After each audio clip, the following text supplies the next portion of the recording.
আজকে আমরা এখানে সমবেত হয়েছি। গতকালকে আমাদের এক পিতা মুক্তিযোদ্ধা নিহত হওয়ার পরেও 1-1.5 ঘন্টা পেরিয়ে গেলেও এখানে রাষ্ট্রীয় মর্যাদার জন্য উপস্থিত হয় নাই। উল্টা ওসি সাহেব আরো উদ্যোক্তপূর্ণ আচরণ করে মুক্তিযোদ্ধাদের সাথে।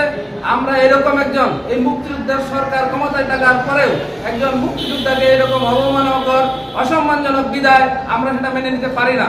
আমরা চাই এই ওসিকে দ্রুত পূর্বদলা থেকে অপসারণ করা হোক, না হলে আমরা যে আন্দোলনে যাব এবং আমরা পূর্বদলা উপজেলা যে থানা আমরা ঘেরাও করব যে পর্যন্ত না এই ওসিকে প্রত্যাহার করা হবে।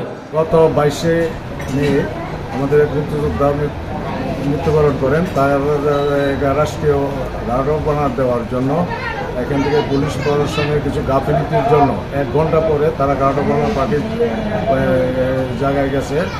যাওয়ার পরে আমরা ওই গার্ডবানারে আমরা বয়কট করছি। ওরা এর আগে আমরা জানা যায় এবং রাষ্ট্রীয় মর্যাদা তাকে সময় করা হয়েছে, পতাকা আবৃত্তি করা হয়েছে। কিন্তু পরবর্তীতে আমরা এখানে আইসা আমরা নেতৃবৃন্দ একটা সিদ্ধান্ত নিয়েছি যে এই ব্যাপারে আমরা আন্দোলন করব, আমরা ওই করব, মানববন্ধন করব, সংবাদ সম্মেলন করব। এটার পরেই আমাদের নেত্রকোনা জেলা পুলিশ সুপার মহোদয় আমাকে ফোন করে বলছেন যে এই ব্যাপারে ওনারা একটা তদন্ত